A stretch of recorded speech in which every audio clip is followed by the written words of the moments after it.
Fast X has arrived at theaters at full speed and is already running over the competition. The long-running Fast and Furious movie series has just released its latest installment, which looks to be its biggest yet, carrying a whopping $344 million price tag, thus making it the 8th most expensive movie ever made. It won't have a problem returning that money, as it made $320 million worldwide in its first weekend, with $253 million coming from foreign markets and $67 million domestically. While it's a relatively weak debut on domestic markets, it's been performing worse than F9, which had the handicap of being released during the lockdown. It exceeded expectations internationally, where it always has performed the best anyway. The Fast and Furious series is nowadays one of the top franchises of the world, and one of the few that managed to successfully and consistently compete with the Marvel giant.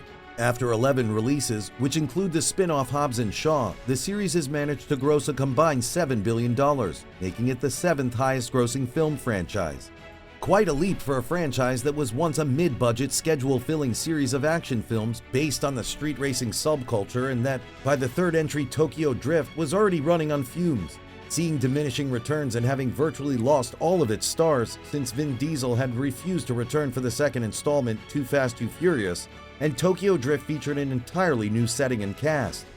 Interestingly enough, the Fast and Furious series was saved by the failure of another Vin Diesel-led series, The Chronicles of Riddick. A passion project by Diesel, Chronicles of Riddick was a high-budget and lavish sequel to the sci-fi horror sleeper hit Pitch Black, centering on the fan-favorite character Richard B. Riddick. It failed at the box office, apparently killing all prospects for a sequel, but it performed exceptionally well on DVD.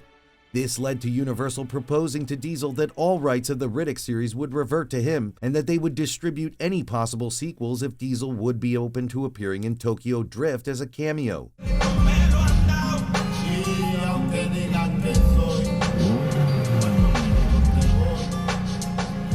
Nice ride. Diesel agreed, with his cameo becoming widely discussed among the public, with palpable excitement for the possibility of a sequel featuring all of the characters from the first movie.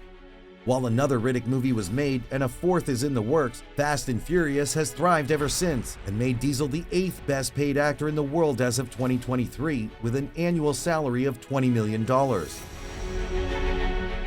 Fast X is meant to be the first in a trilogy that will reportedly wrap up the series, with the follow-up slated for a 2025 release.